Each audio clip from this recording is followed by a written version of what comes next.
이제 함께 말씀을 시작하겠습니다. 오늘 말씀은 가장 큰 계명, 부제가 있습니다. 십자가를 질 수 있는 조건. 가장 큰 계명이 십자가를 질 수 있는 조건이 되는가, 또 어떤 연관이 있는가. 오늘 그것을 우리 성도님들 잘 좀 깨달으시고 마음에 심으시고 삶에 적용하시는 귀한 시간이 되셨으면 좋겠습니다. 하나님께서 우리에게 주신 최고의 명령입니다. 오늘 말씀을 잘 성도님들 봉독을 하셨죠. 어떤 말씀인지 모르셔도 아실 겁니다. 하나님 사랑하고 이웃 사랑해라. 목숨을 다해서. 그게 이제 오늘 말씀이죠. 성경 여러 곳에 나타나 있는 말씀입니다. 그게 천국의 열쇠입니다. 천국의 열쇠. 그리고 세상에서 우리가 잘 살 수 있는 방법. 세상에서 행복하게 살 수 있는 방법입니다. 오늘 말씀인데요. 오늘 말씀이 구약 성경에 또 많이 나와 있고요. 신약 성경에도 여러 곳에 나와 있습니다. 하나님도 말씀하셨고 예수님도 직접 말씀하신 그 말씀입니다. 인정하신 거죠. 그 말씀이 중요하다는 것을 인정하신 거예요. 맞는 말씀이다. 근데 이제 구약 성경 여기, 신약 성경 여기 이제 여러 군데 나오는데 그 말씀이 틀린 게 좀 이렇게 비슷한 말씀이구나, 이게 아니에요. 비슷하게 하신 말씀도 아니고 똑같이 말씀하셨어요. 똑같은 말씀으로 여러 곳에서 말씀하셨어요. 하나님 사랑해야죠. 맞습니다. 자, 우리가 이웃도 사랑해야죠. 맞습니다. 그런데 빠진 게 있어요, 성도님들. 빠진 게 있어요. 뭐가 빠졌을까요? 강아지. 우리 애완동물 사랑하시는 분들 계시죠? 강아지, 애완동물이 빠졌습니다. 하나님 사랑하고 이웃 사랑하고 또 뭐도 사랑해야 돼요? 애완동물도 사랑. 좀 그런가요? 억지인가요? 애완동물 사랑하시는 분들은 얼마나 사랑하는지 몰라요. 그러나 우리는 좀 갸우뚱하니까 좀 뺍시다. 그럼 애완동물 대신 또 뭐가 들어가야 될까요? 각자 정말 우리 이웃, 어떤 분들은 내 이웃보다 더 소중한 것들이 있죠. 돈이 빠졌네요. 하나님을 사랑하고 이웃을 사랑하고 돈을 사랑해라. 물질이 빠졌어요. 물질이 얼마나 중요한 건데. 좋습니다. 성도님들 교회 다니시는 분들이니까 이 시간만큼은 설마 하나님께서 물질을 넣으셨겠어요? 자, 그럼 물질 빼고 명예를 넣어봅시다. 돈보다도 명예가 더 중요한 게 또 우리 사람들이죠. 동물들도 아닌 사람들, 명예를 위해서 돈을 포기할 수 있는 사람들. 어떤 사람들은 명예 때문에 목숨까지도 포기해버립니다. 그럼 내 명예가 이렇게 추락하는 것이 두려워서 그냥 목숨을 끊는 사람들도 있고요. 명예. 하나님을 사랑하고 이웃을 사랑하고 명예를 사랑해야. 명예와 권력도 빠졌어요. 그렇게 생각하면 우리가 사랑해야 할 게 꽤 많죠. 여기 들어가야 될 게 꽤 많은데 왜 딱 이 두 가지만 말씀하셨을까? 두 가지가 뭐죠? 하나님 사랑하고 이웃 사랑. 다 알고 계시죠? 지상 명령입니다. 가장 큰 말씀이 뭐냐? 가장 큰 계명이 뭐냐 했을 때 성도님들 뭐예요? 하나님 사랑하고 이웃 사랑이라. 정답이에요. 이것은 시험 문제 나와도 이렇게 쓰셔야 돼요. 옥계교회에서만 그런 얘기를 하는 것이 아니고 기분 좋을 때만 그런 얘기 목사님이 하는 것도 아니고 이것은 교수님들이나 목사님들이나 뭐 신학생들이나 예수님께서나 뭐 하나님 다 정답입니다. 그렇게 물으셨을 때는 이 답이 나와야 돼요. 가장 큰 계명 하나님 사랑하고 이웃 사랑합니다.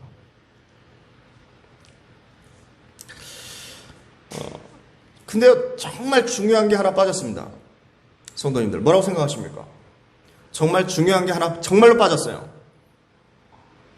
하나님 사랑하고 이웃 사랑하고 또 누굴 사랑해야 돼요? 맞히시는 분한테는 선물 드릴까요? 추석 때 잘 드시고 잘 누리셔서 이제 뭐 선물 필요 없죠? 뭐가 필요하시겠어요? 뭐가 빠졌냐면요, 나 자신이 빠졌습니다. 세상 그 무엇보다도 중요한 나 자신, 돈보다도 명예보다도 더 중요한 내 자신. 하나님을 사랑하고 이웃을 사랑하고 네 자신을, 너를 사랑하라 이렇게 말씀해 주셨어야 했습니다. 근데 그게 빠졌습니다. 구약 성경에만 빠진 게 아니라 신약 성경에도 빠져 있습니다. 이것은 번역하면서 하나님의 말씀을 이렇게 번역하면서 빠뜨린 것도 아닙니다. 이것은 거기까지만 딱 말씀하신 거예요. 가장 중요한 것만 딱 말씀하신 거예요. 그런데 아무리 생각해도 이해가 안 가요. 다른 거 다 빠져도 말이죠. 우리 자신을 사랑하는 거. 하나님도 사랑하시는, 하나님 눈에 넣어도 아프지 않는 우리 자신. 예. 우리가 우리의 새끼를 사랑하는 것처럼 하나님도 우리를 사랑하시는데 말이죠. 왜 우리가 우리의 사랑하는 것을 빼놨을까? 네 자신을 소중히 여겨라. 이거 하나님도 인정하시는 거 아니에요. 이 들어가야 되지 않겠어요? 저만 그렇게 생각하나요? 소중하잖아요. 성도님들 자신. 소중하게 생각해야 되잖아요. 어떤 존재들인데. 예수님의 목숨값 주고 산 그런 존재들인데 아무렇게나 함부로 생각하면 되겠어요? 하나님 사랑하고 이웃 사랑하고 네 자신을 사랑해라. 이렇게 말씀하셔도 되는데 말이죠. 우리가요, 이렇게 급속도로 발전하는 이 세상, 특히 우리나라에서 이렇게 살아오면서요, 그냥 자동적으로 배우게 되는 게 있어요. 자동적으로 알아지게 되는 게 있습니다. 그건 뭐냐면요, 너 자신을 사랑하래요. 너 자신을 소중히 여기라는 것은요, 굳이 성경책에서 안 찾아봐도 돼요. TV만 켜도 나와요. 책만 읽어도 나와요. 신문만 봐도 나와요. 친구들하고 얘기만 해도 늘상 하는 얘기예요. 야, 너 좀 챙겨. 너 좀 챙겨. 부모님도 얘기하십니다. 친구들도 이야기합니다. 자식들도 얘기합니다. 아유, 엄마 몸 좀 먼저 챙겨, 제발. 네. 상담학자가, 박사가, 교수가 막 얘기합니다. 목사님들이 얘기합니다. 네. 우리 자신은 소중하다고. 다 알아요, 요즘은. 옛날처럼 그렇게 막 죽어라 막 안 살아요. 가족을 위해서 막 그냥 나는 굶어도 너는 먹여야 되겠다. 네, 이렇게 안 살아요. 그렇게 어려운 시대도 아니고 말이죠. 이제는 엄마도 소중하고 아빠도 소중하고 자식도 소중하고 다 소중해요. 자기가 알아요. 이제 자기 자신을 위해서 그렇게 살아요. 그러니까 굳이 지금 인문학적으로 파고 들어가지 않아도 심리학적으로 뭐 이렇게 우리가 접근하지 않아도 충분히 알 수 있는 게 나 자신을 사랑해야 되는 그 삶이에요. 당연한 상식이에요. 이제는. 그리고 세상은 계속 그렇게 가르쳐주고 있습니다. 너 자신을 소중하게 생각해라. 내가 내 자신을 사랑하는 것 중요한 겁니다. 그런데 하나님은 그것을 왜 쏙 빼놓으셨을까요? 정말 중요한 건데 그걸 쏙 빼놓고 그것은 말씀하지 않으셨어요. 너 자신을 좀 챙겨라. 너 자신을 좀 사랑해라. 왜 말씀하지 않으셨을까? 이것은 그냥 상식적인 해석인데요. 너무 상식적인 해석입니다. 왜냐하면 이건 박사한테 안 물어봐도 돼요. 하나님께서 그런 말씀을 하지 않으셔도 너 자신을 사랑해라 이런 말씀을 굳이 않으셔도 우리는요, 우리 자신을 너무나 사랑하고 있습니다. 맞아요, 틀려요? 맞죠? 네. 당연하게 사랑하고 있어요. 좀 오버하면서 사랑하고 있어요. 좀 적당히 사랑해도 되는데 엄청나게 우리는 우리 자신을 사랑하고 있습니다. 우리 그것을 깨달아야 돼요, 먼저. 너무나 내가 나를 사랑하는 나머지 우리는 요즘 사람들이 특히 예전에는 가족을 위해서 헌신하고 나라를 위해서 헌신하는 사람들 많았는데 요즘은 내가 나를 많이 챙기죠. 그래서 이런 병들이 많이 생겼어요. 불안장애 같은 질병들. 세상을 사랑하는 사람, 나를 사랑하지 않고 이 나라, 이 민족을 사랑하는 사람, 이웃들을 사랑하는 사람, 이타적인 사람들이죠. 이런 사람들은요, 불안장애 같은 거 잘 안 겪습니다. 안 겪어요. 나라 걱정하는 사람이 불안장애를 겪을까요? 공황장애 같은 걸 겪을까요? 연예인들이 많이 겪죠. 그 연예인들 딱 보세요. 나라를 위해서 막 이렇게 헌신 봉사하는 연예인들이 그런 거 잘 겪을까요? 한번 제 생각이지만 성도님 한번 곰곰이 집에 가서 생각해 보세요. 공황장애 이런 결린 연예인들 명단이 많이 나와요. 요즘은 그게 창피한 게 아니니까 그 사람들이 정말 대의를 위해서 힘쓰고 노력하는 연예인들인지 한번 생각을 해보세요. 거의 그렇지 않을 겁니다. 자기 자신을 너무 사랑하는 사람들일 거예요. 그렇게 자기 자신을 너무나 사랑하는 사람들은 요즘 어떤 병을 겪냐면 자기 애성이 너무 강하니까 성격장애를 겪게요. 성격장애. 나를 너무 챙기다 보니까 남들한테 막 짜증내고 신경증이 막 생기고요. 불안증이 생기고요. 우울증이 생기게 됩니다. 이런 거에 걸리기가 쉬워요. 다 그렇다는 건 아니고 그런 가능성이 깊다는 말씀을 제가 드리는 겁니다. 그런데 그런 사람들은요, 그런 사람들은 대부분 어떤 사람들이냐면 자기 의견이 옳다고 생각하는 사람들이 많아요. 내 생각이 옳지. 말은 안 해도 속으로 막. 다른 사람들이 다 아니다. 그건 아니야 라고 얘기해도 전혀 그 사람은 흔들리지 않고 니네들이 다 틀린 거야 임마. 내가 맞아. 나 혼자 맞다고 생각하는 사람들이 있어요. 그걸 나르시시즘이라고도 하고 나르시시스트라고도 합니다. 아시는 분은 아실 텐데 그리스 신화에 나오는 이야기죠. 호숫가에 비친 자기 얼굴이 너무 마음에 드는 거예요. 그리고 호숫가에 비친 그 사람을 너무 사랑해가지고 결국 그 호수에 빠져 죽었다는 이야기인데요. 거기서 나온 사람의 이름을 따서 나르시시즘이라는 이제 형상이 만들어졌죠. 그렇다고 죽어요. 저도 약간 그런 기질이 있긴 있어요. 저도 저를 무척 사랑합니다.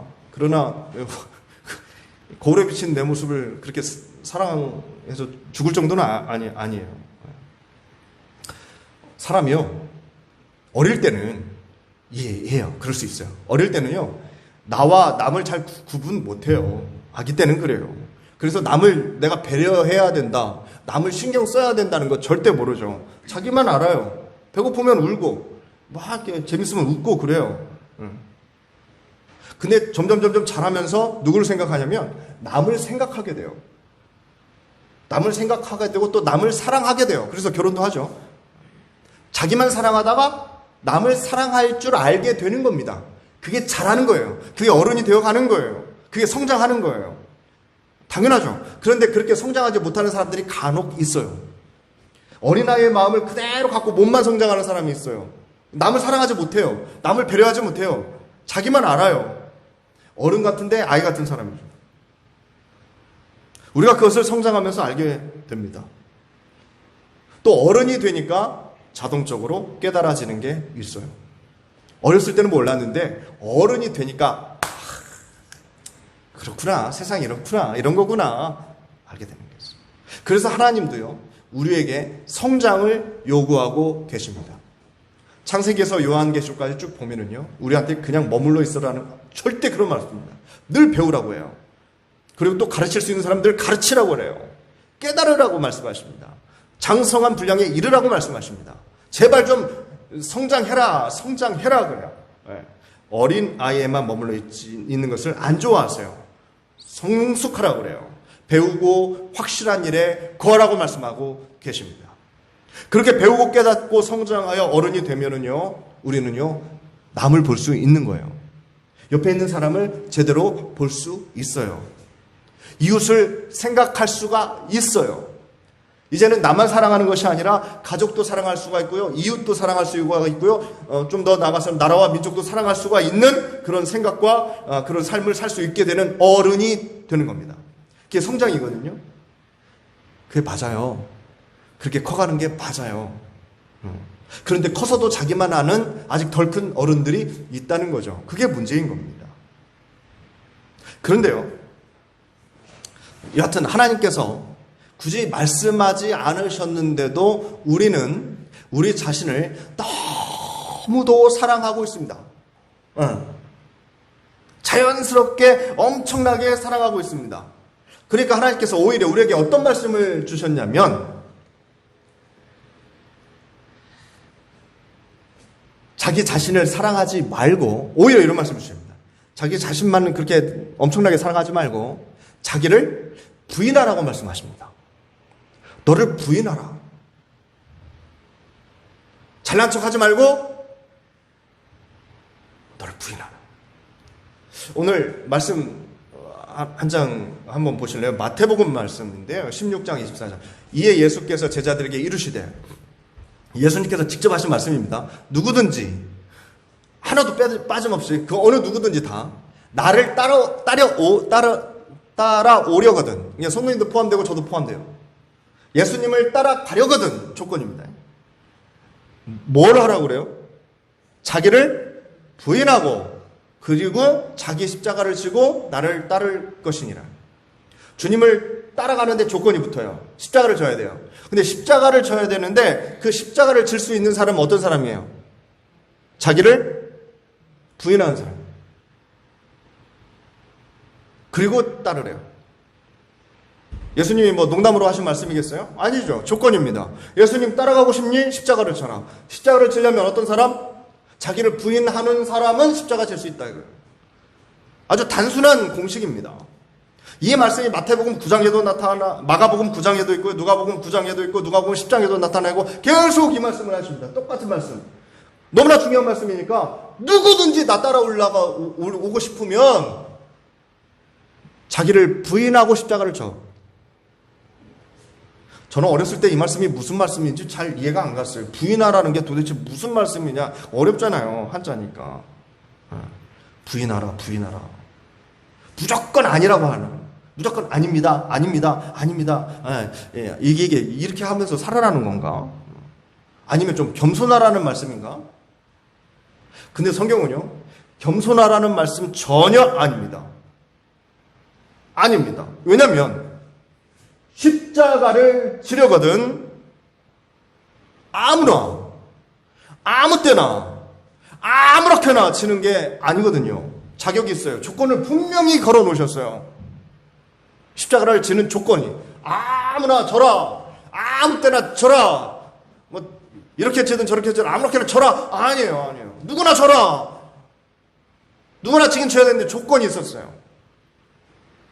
그리고요, 성경을 잘 보시면은요, 부인하라고 하잖아요. 조건이 자기를 부인하라고 그래요. 근데 자기를 부인하는 조건이요, 엄청 과격해요. 엄청 파격적입니다. 그러니까 자기를 부인하는 게 그냥 겸손한 거 정도에서 멈추기는 너무나 우리가 십자가를 우습게 보는 겁니다. 아유, 죄송합니다. 내가 잘못 없어도, 아유, 제가 실수했습니다. 이게 십자가 지는 게 아니에요. 뭐 여기까지는 생각할 수 있잖아요. 예수 믿는 사람으로서. 주차 때문에 시비 붙었을 때, 아유, 죄송합니다. 제가 빼겠습니다. 먼저 드십시오. 여기까지는 할 수 있죠. 예수 믿는 사람이니까. 근데 이게 자기 부인하는 게 아니란 말이죠. 이런 겸손을 말씀하고 있는 게 아니에요. 왜냐하면 성경에서 자기 부인은요, 너무나 파격적이에요. 너무나 어떻게 보면 괴로운 거예요.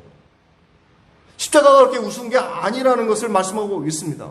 십자가 지는 것은 예수님 따라가는 것인데 말이죠. 자기를 부인해야 십자가를 질 자격이 주어지는 것인데, 자기를 부인하고 자기 십자가를 지고 나를 따를 것이니라 이렇게 말씀해 주셨는데, 그런데 그 나를 부인하는 그 정도가 말이죠, 그 레벨이 말이죠, 그 수준이 말이죠, 대충이 아니에요. 엄청난 것이란 말이에요.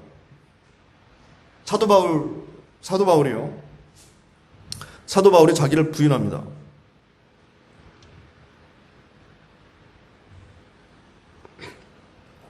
사도 바울이 자기를 부인하는데요, 빌립보서 3장 7절에서 9절 말씀을 한번 보시면요, 그러나 무엇이든지 내게 유익하던 것을, 자기가 평소 유익하다고 생각했던 것을 내가 그리스도를 위하여 다 해로 여길 뿐더러, 또한 모든 것을 해로 여김은 내 주 그리스도 예수를 아는 지식이 가장 고상하기 때문이라. 내가 그를 위하여 모든 것을 잃어버리고 배설물로 여김은 그리스도를 얻고 그 안에서 발견되려 함이니, 내가 가진 의의는 율법에서 난 것이 아니요 오직 그리스도를 믿음으로 말미암은 것이니 곧 믿음으로 하나님께로부터 난 의라. 아멘. 이렇게 말씀하고 계십니다. 내가 가진 모든 것들이 사실은 엄청난 건데 그것을 배설물로 여긴다고, 해로 여긴다고. 사도 바울은요, 정말 좋은 집안에서 태어났어요. 세상에서 가장 좋은 학벌을 가지고 있는 사람이 사도 바울이었어요. 예수님 만나기 전까지. 근데 예수님을 만난 이후로 그때까지 가지고 있는 모든 것들을 그리스도를 위해서 해로 여기고, 그를 위하여 모든 것을 버리고 모든 것을 다 배설물로 여긴다고 고백하고 있습니다. 근데 고백만 하는 게 아니라 사도 바울이 어떻게 살았는지 성도님들 아시죠? 사도 바울이 어떻게 살다가 어떻게 죽었는지 잘 알고 계시죠? 고백만 하는 게 아니라 그렇게 살았단 말입니다. 왜 그렇게 살았냐? 예수님께서 말씀하셨거든요. 자기를 부인하고 십자가를 지고 나를 따르라. 그래서 사도 바울은 자기를 먼저 부인하고 그리고 십자가를 지고 따르는 삶을 그대로 살았어요. 또 왜 그랬냐면 예수님께서 나를 따라오려거든 자기를 부인하고 십자가를 따를 것이다 이렇게 말씀하신 바로 그 다음 말씀에 뭐라고 말씀하셨냐면 마태복음, 마가복음, 누가복음 다 뭐라고 말씀하셨냐면 그 뒤에 이 말씀이 따라 붙어요. 누구든지 지 목숨을 구원하고자 하면 잃을 것이요 누구든지 나를 위하여 제 목숨을 잃으면 찾으리라. 아멘. 이순신 장군도 비슷한 말씀을 하셨다고는 하는데 성도님들 잘 생각해 보세요. 오버일까요? 이게 오버입니까? 우리들이 너무 대충대충 예수 믿을 것 같아서 예수님께서 오버해서 말씀하셨을까요? 야 죽어 그럼 살 거야. 야, 너 살려고 그래? 그럼 죽어 엄마. 대충대충 살지 마 그렇게. 이렇게 말씀하신 게 아니에요 성도님들. 엎어 놓으려고 하신 말씀이 아닙니다. 그냥 좀 겸손하게 좀 살아 제발 좀 나누면서 살아 이 정도가 아니에요. 그렇게 살다 보면 그래도 천국은 가 이런 말씀이 절대 아니에요. 이거는 과장된 말씀이 아닙니다. 사도 바울은 정확하게 고백했고요. 사도 바울은 정확하게 그 고백대로 살아갑니다. 고린도전서 15장의 말씀을 한번 보실까요? 고린도전서 15장의 말씀을 한번 보시겠습니다. 9절 10절의 말씀인데요. 나는 사도 중에 가장 작은 자라. 사도 바울의 고백입니다. 나는 사도 중에 가장 작은 자라. 나는 하나님의 교회를 박해하였으므로 예수님 만나기 전에 사도 바울이 그랬어요. 사도라 칭함 받기를 감당하지 못할 자니라. 그러나 내가 나 된 것은 하나님의 은혜로 된 것이니 내게 주신 그의 은혜가 헛되지 아니하여 내가 모든 사도보다 더 많이 수고하였으나 내가 한 것이 아니요. 또 부정하죠. 자기가 다 한 것인데 내가 한 것이 아니요. 오직 나와 함께 하신 하나님의 은혜로 한 것이니라. 그렇게 고백을 하고 있습니다. 사도 바울같이 엄청난 하나님의 그 예수님의 업적을 그 사명을 감당한 사람이 어디 있어요. 근데 자기가 한 게 아니래요. 이게 자기 부인이거든요. 근데 말로만 하는 게 아니라 삶으로 쥐어 터지면서 매질 당하면서 감옥에 갇히면서 그렇게 살아가게 되잖아요. 자기가 잘난 이유는요. 자기가 잘난 이유는 자기가 잘 알고 있습니다. 성도님들 잘 아실 겁니다. 성도님들 잘나셨죠? 성도님들 잘난 것은 성도님들 자신이 더 잘 아실 거예요. 내가 어떻게 살아왔는데 내가 얼마나 많이 갖고 있는데 내 자식들이 뭐 하고 있는지 알아? 성도님들이 더 잘 알고 계세요. 그런데 사도 바울은 그 모든 것을 다 거부합니다. 사도 바울은 정말 잘났거든요. 정말 좋은 집안에서 정말 좋은 학벌의 말이죠. 모든 사람들이 다 이렇게 떠받들 만한 그런 자리에 있었거든요. 그런 태생이거든요. 근데 그걸 모두 거부합니다. 모두 버려버립니다. 근데 그게 겸손이 아니라는 거예요. 그건 진실입니다. 사도 바울은 진실을 추구하고 진실을 살기 위해서 그걸 버려버립니다. 사람들 눈치 보면서 아유 아닙니다. 제가 서울대 나왔는데요. 이게 아닌 거예요. 그게 아니야. 그냥 바자작게 부셔버립니다. 하나님 앞에, 예수님 앞에. 왜? 사도 바울은 그것을 십자가를 질 수 있는 조건이라고 생각했기 때문에 그래요. 내가 십자가를 져야 되는데요. 그게 십자가를 못 지게 하는 거. 사도 바울의 마음속에서는. 그래서 그걸 과감히 버려버리는 거예요. 포장입니까? 오버입니까? 파격적입니까? 아니죠. 사도 바울은 그게 당연한 거예요. 그게 당연한 거예요. 내 십자가를 지려면 그게 없어야 되는 거예요. 내가 나를 너무 사랑해서는 안 되는 거예요. 십자가를 지려면 내가 나를 하나님보다 더 사랑하면 안 되는 거예요. 내가 나를 사랑하는데 하나님보다 내가 나를 더 사랑하면 안 되는 거예요. 하나님께서는요, 우리의 그 마음을 계속 확인하려고 성도님들의 삶에 여러 가지 장애물을 허락하십니다. 성도님을 시험합니다. 때로는 욥과 같이 시험합니다. 두렵죠. 때로는 아브라함 같이 시험합니다. 두렵죠. 100살에 정말 낳는데 그 할아버지가 다 내서 난 아들 이삭을 제물로 바치라니. 하나님께서 우리에게 그런 확인을 하고 싶을 때마다 우리는 고통을 겪을 것입니다. 때로는 관계로, 때로는 물질로, 때로는 건강으로, 때로는 내 꿈이 와자작 무너지는 것으로 겪을 거예요. 하나님은 아브라함의 마음을 갖고 싶었어요. 아들을 죽이기를 원하는 게 아니라 아브라함의 마음. 네가 누구를 더 많이 사랑하느냐. 결국 확인이 되었죠. 그래서 당연히 아들을 죽일 필요는 없었어요. 아들은 안 죽어요. 하나님께서는 그 마음을 얻으셨으니까. 성도님들, 성경에요. 성경에 수많은 인물들이 나옵니다. 수많은 인물이 나오는데 수많은 인물들을 하나씩 놓고 보면 이 중에는 하나님보다 자기 자신을 더 사랑하는 사람들이 나오고 또 자기 자신보다 하나님을 더 사랑하는 사람들도 나옵니다. 똑같이 하나님을 믿는데요. 사울왕 같은 사람도 있어요. 사울왕 같은 사람이 왕이 딱 되자마자 자기보다 하나님을 더 사랑했던 그 마음이 싹 사라지고 하나님보다 자기 자신을, 자기 자리를, 자기 권력을 더 많이 생각하게 됩니다. 결국 자기 자신도 그렇고 자기 가족들도 비참하게 죽습니다. 반면에 다윗은 그렇지 않습니다. 물론 실수도 했지만 늘 하나님을 먼저 의식하는 삶을 살아요. 골리앗 앞에서도 그랬어요. 전쟁 전에 전쟁을 앞둔 다윗의 마음과 신앙도 그랬습니다. 내 마음, 이까짓 것 이게 아닙니다. 늘 하나님 앞에. 자기를 죽이러 쫓아오는 사울왕 앞에서도 늘 하나님을 의식했습니다. 그래서 함부로 사울왕을 죽이지 않았습니다. 많은 부하들과 자식들 앞에서도 그 마음을 지켰어요. 예수님의 제자들도 마찬가지였습니다. 예수님께서 죽으시고 예수님께서 부활하기 전까지는 예수님보다 자기 자신을 더 사랑했어요. 우리가 성경을 읽어보면 충분히 알 수 있어요. 예수님 죽으신 후에 무덤에도 누가 간 줄 아세요? 예수님의 제자들이 갔습니까? 아니요. 예수님께 도움을 받았던 여인들이 먼저 갔어요. 여자들이 멋진 거예요. 여자들이 남자들보다 훨 나아요. 3년 동안 예수님 졸졸졸 따라다녔는데도 불구하고 예수님 돌아가시는데 다 뿔뿔이 흩어졌어요.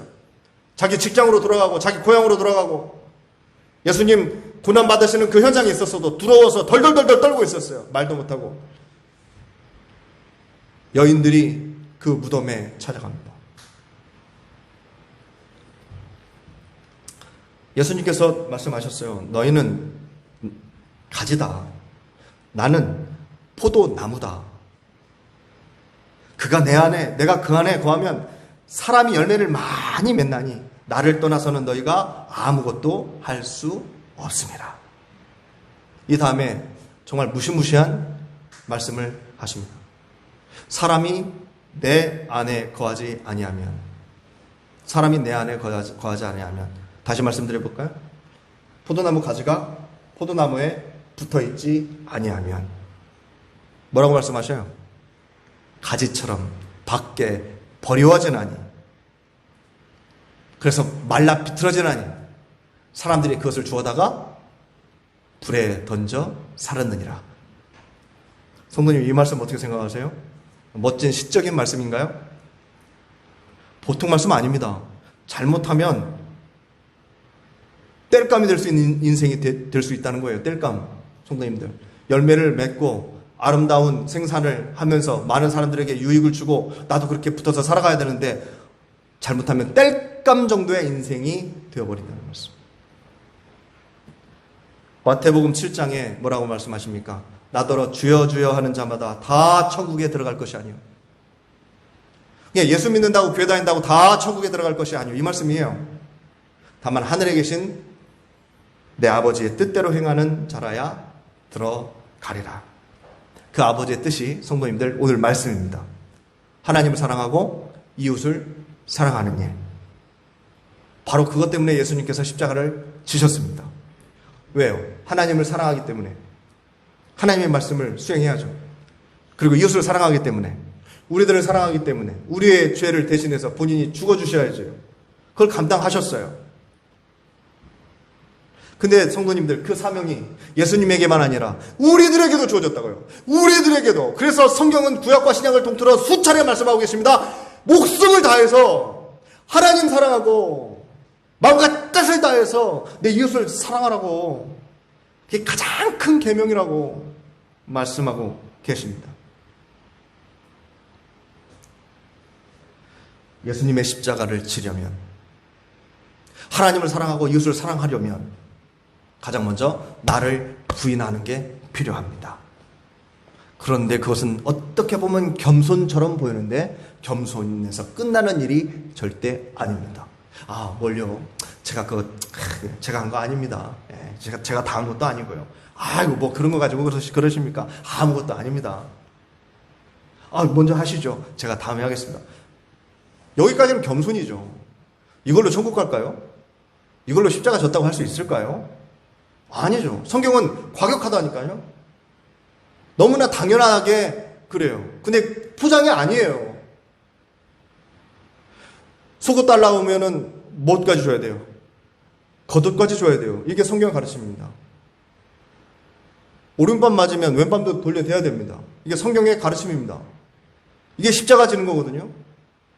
원수까지 사랑해야 됩니다. 이게 십자가 지는 겁니다. 근데 우리는 대충 지려고 하죠. 겸손으로. 아니요. 아니라니까요. 십자가의 조건은요, 누구든지예요. 누구든지 질 수 있다. 누구든지 나를 따라올 수 있다. 누구든지 십자가 질 수 있다. 그런데 뭘 해야 돼요? 자기를 부인해야 돼요. 그리고 십자가, 그 다음에 십자가를 져야 돼요. 우리 모든 상황 속에서 우리는 어떤 순간에서 우리 주님을 사랑해야 됩니다. 그리고 이웃까지도 사랑해야 됩니다. 내가 막 시간 많이 남아돌 때, 물질이 많이 남아돌 때 그때 하는 게 아니라 어떤 상황 속에서도 이 거룩한 계명을 지켜야 됩니다. 근데 그것은 내가 잘나면 할 수 없어요. 또 내가 못났다고 해서 지킬 수도 있는 것 아닙니다. 잘나서 지키는 것도 아니고 못나서 지키는 것도 아닙니다. 이것은 그냥 내가 의식적으로 나를 부인할 때, 십자가 지기 위해서 내가 나를 부인할 때, 나는 아무것도 아니고, 정말 나는 아무것도 아니고 주님이 나의 모든 것 되신다고 고백할 때, 그때 인정할 때 십자가를 질 수 있습니다. 그게 가능합니다. 자선 베푸는 게 아닙니다. 착한 일 하는 게 아닙니다. 어떻게 해요? 해야지. 그래야 십자가를 질 수 있다는데, 그래야 주님을 따를 수 있다는데 부인해야죠. 우리가 아플 때도 하나님의 이 최대 지상 명령은 지켜야 돼요. 우리가 가난해져도, 우리가 먹을 게 없어도 이 가장 큰 계명은 지켜야 돼요. 내가 곧 죽게 되었다고 해도, 내가 정말 억울한 상황에 처했다고 할지언정 이 계명은 지켜야 돼요. 이 말씀을 지킬 수 있어야 됩니다. 그래야 우리도 예수님처럼 십자가를 질 수 있어요. 성령의 도우심을 구하시기를 바랍니다. 예수님처럼. 기도를 통해서 답을 얻으시기를 바랍니다. 예수님처럼. 예수님께서 가장 편안한 시간에 편안한 조건으로 십자가를 지셨나요?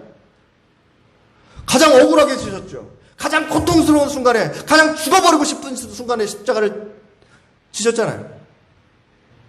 그게 자기 부인이에요. 성도님들, 세상을 모르는 것보다 세상을 알고 사는 게 더 좋지 않습니까? 세상은요, 세상 속에서 아는 게 아니에요. 세상 속에서 세상을 다 알 수 없어요. 세상을 만드신 분을 아셔야 세상을 알 수 있어요. 정확하게 알 수 있는 거예요. 하나님 말씀 속에서 세상을 알 수 있죠. 수많은 하나님의 말씀 중에 가장 중요한 두 가지. 하나님을 사랑하고 또 이웃을 사랑해라. 이 말씀이 정말 이 세상을 우리가 잘 알 수 있고, 세상을 정말 잘 살 수 있고, 세상을 정말 행복하게 자유롭게 살 수 있는 비결임을 이 시간 꼭 깨달으시기를 축복합니다.